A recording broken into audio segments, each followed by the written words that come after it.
Hello everyone, I'm Kuldeep Kaur. Welcome you to my academy. To learn physics with ease, subscribe and like my channel and don't forget to press the bell icon for more updates. In this video, I will discuss about properties of charges and a very important property that is quantization. So let's start. First property is quantization of charge.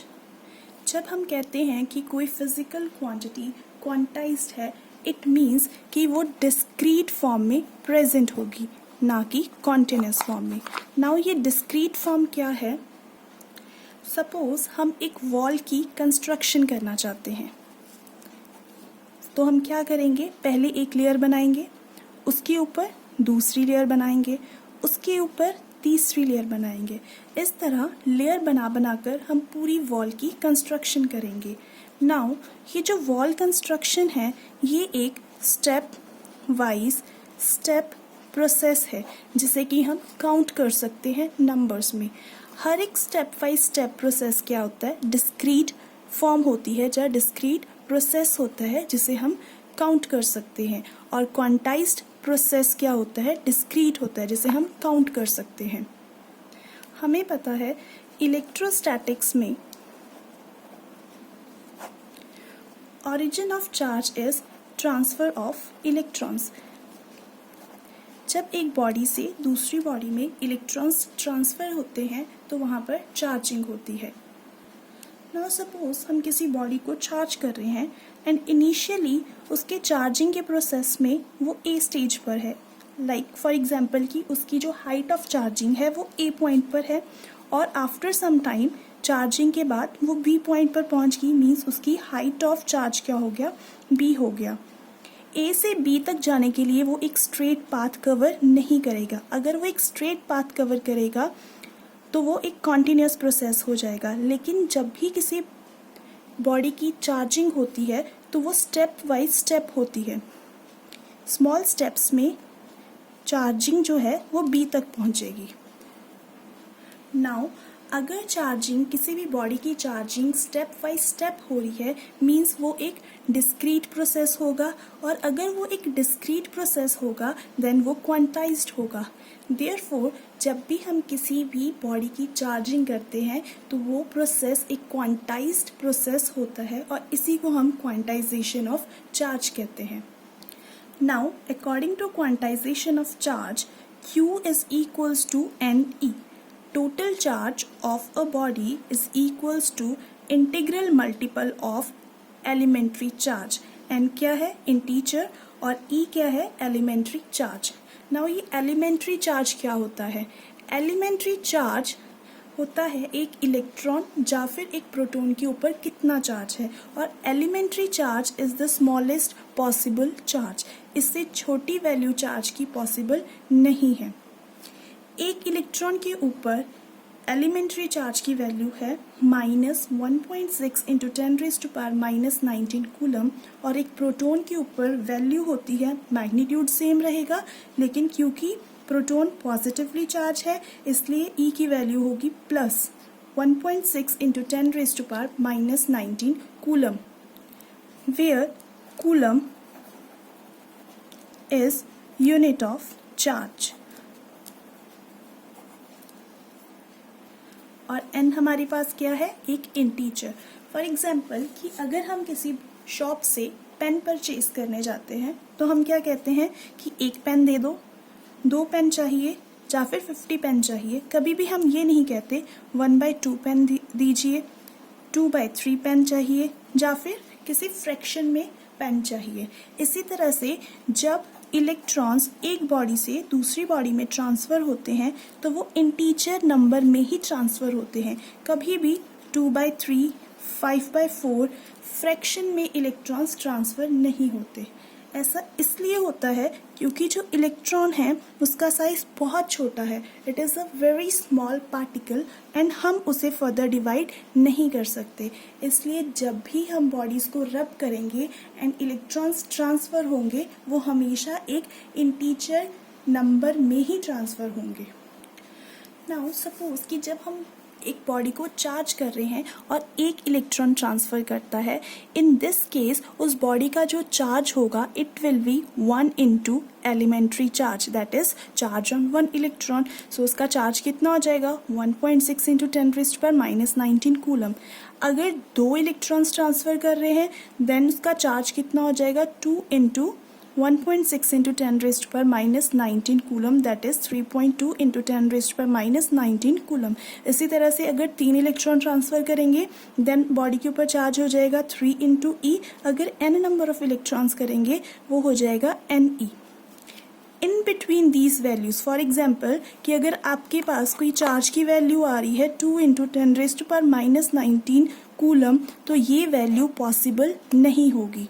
सिर्फ वही value possible होगी charge की जो कि integral multiple होगा elementary charge का.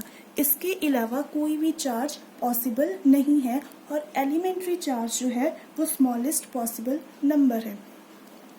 Now हम कहते हैं कि जब हम 2 बॉडीज़ को चार्ज करते हैं तो इलेक्ट्रॉन्स ट्रांसफ़र करते हैं जिसके कारण चार्जिंग होती है. नाउ द क्वेश्चन इज कि सिर्फ इलेक्ट्रॉन्स ही क्यों ट्रांसफ़र कर रहे हैं. हमारे पास अगर एक चार्ज एक बॉडी है देन उसमें प्रोटॉन्स एंड इलेक्ट्रॉन्स दोनों होंगे, तो प्रोटॉन्स क्यों नहीं ट्रांसफ़र करते. नाउ सपोज कि हमारे पास एक प्लेट है एंड प्लेट में कुछ छोटे छोटे स्टोन्स हैं एंड छोटे छोटे पीसेस ऑफ पेपर हैं एंड देन विंड ब्लो करती है देन पेपर्स जो हैं वो उड़ जाएंगे लेकिन जो स्टोन्स हैं वो प्लेट में ही रह जाएंगे. ऐसा क्यों.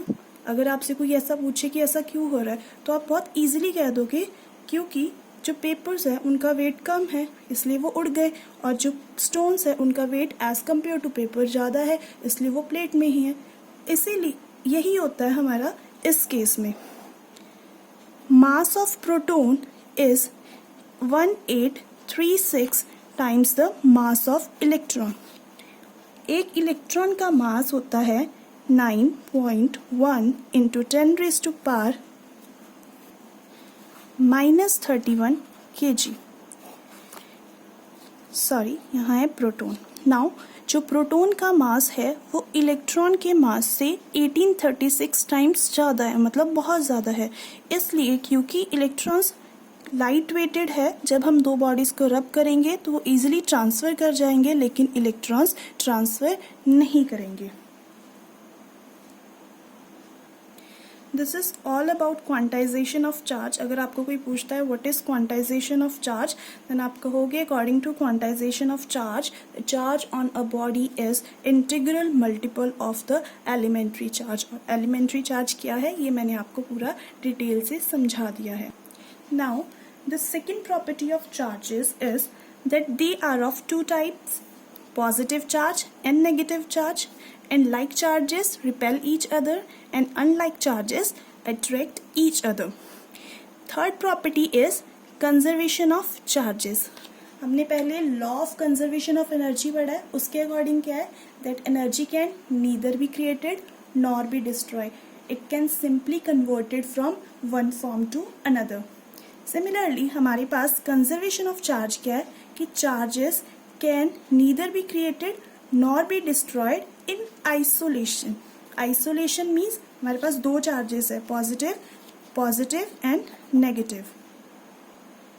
ना तो हम आइसोलेट पॉजिटिव चार्ज को क्रिएट कर सकते हैं जो डिस्ट्रॉय कर सकते हैं, ना ही आइसोलेट नेगेटिव चार्ज को. अकेले अकेले ना तो हम इन्हें डिस्ट्रॉय कर सकते हैं ना ही क्रिएट कर सकते हैं. That is, charges can be created and destroyed in pair.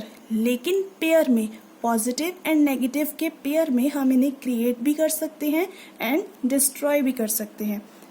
जब हम 2 बॉडीज़ को रब करते हैं देन इलेक्ट्रॉन्स ट्रांसफ़र करते हैं.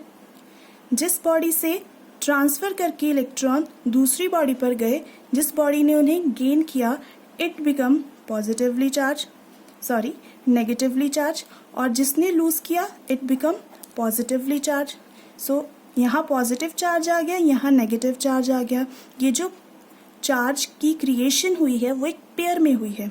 सिमिलरली अगर हमारे पास एक पॉजिटिव चार्ज है एक नेगेटिव चार्ज है देन ये दोनों मिलकर क्या देंगे, 0 चार्ज देंगे. सो जो ये डिस्ट्रॉय हुआ है वो भी पेयर में हुआ है.